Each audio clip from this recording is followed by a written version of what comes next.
dokter pasca dugaan pelecehan seksual. Padahal saksi Putri Chandrawati adalah merupakan seorang dokter yang sangat peduli dengan kesehatan dan kebersihan. Adanya inisiatif dari saksi Putri Chandrawati yang masih meminta dan bertemu untuk berbicara dengan korban selama 10-15 menit dalam kamar tertutup setelah dugaan pelecehan. Tidak adanya tindakan saksi Ferdi Sambo meminta visum padahal saksi Ferdi Sambo sudah berpengalaman puluhan tahun sebagai penyidik, dan tindakan saksi Ferdi Sambo yang membiarkan saksi Putri Chandrawati dan korban berada dalam satu rombongan dan satu mobil yang sama untuk isoman di Duren 3, serta keterangan terdakwa Kuat Ma'ruf terkait duri dalam rumah tangga, sehingga dapat disimpulkan tidak terjadi pelecehan pada tanggal 7 Juli 2022 di Magelang, melainkan perselingkuhan antara saksi Putri Chandrawati dan korban Nofriansyah Yosua Huta Barat. Bahwa pada hakikatnya hakim tidak terikat pada pendapat seorang ahli jika pendapatnya tersebut bertentangan dengan keyakinannya, sebagaimana putusan MA tanggal 17 Maret 1962. Dalam buku pembahasan dan permasalahan KUHAP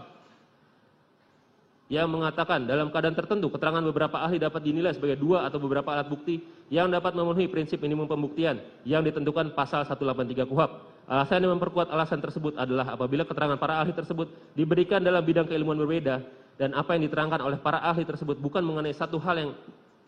atau keadaan yang sama, tetapi mengenai dua hal atau keadaan berbeda antara yang satu dengan yang lain, namun saling bersesuaian.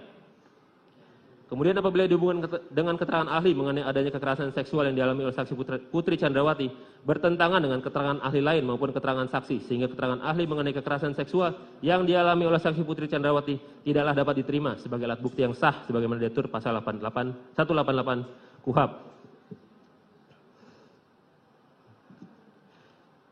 Keterangan terdakwa.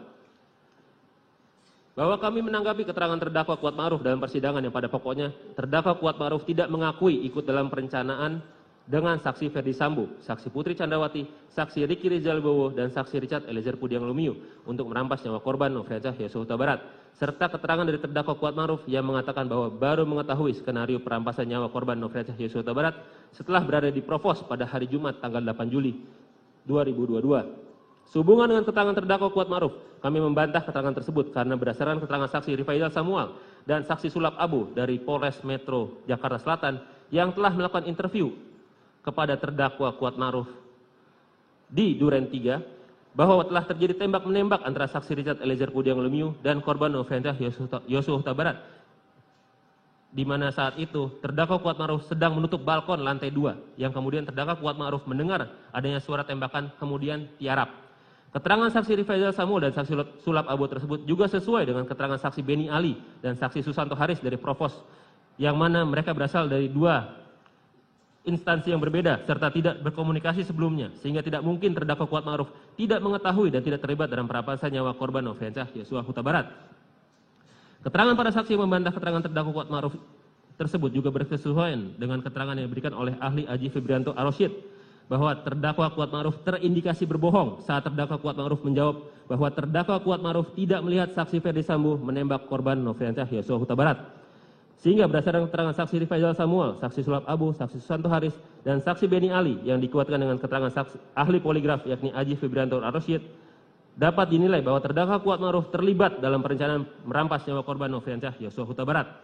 Kemudian terdakwa Kuat Ma'ruf sendiri baik dalam keterangan yang diberikan sebagai saksi maupun sebagai terdakwa mengatakan pada saksi Putri Chandrawati agar melaporkan korban Nofriansyah Yosua Huta Barat kepada saksi Ferdi Sambo agar jangan sampai ada duri dalam rumah tangga saksi Ferdi Sambo dan saksi Putri Chandrawati, di mana duri yang dimaksud adalah korban Nofriansyah Yosua Huta Barat. Sehingga dari rangkaian peristiwa tersebut dapat dinilai sebenarnya terdakwa Kuat Ma'ruf sudah mengetahui hubungan antara saksi Putri Chandrawati dan korban Nofriansyah Yosua Huta Barat yang menjadi pemicu terampasnya nyawa korban Nofriansyah Yosua Huta Barat. Terima kasih sudah nonton. Jangan lupa like, subscribe, dan share ya.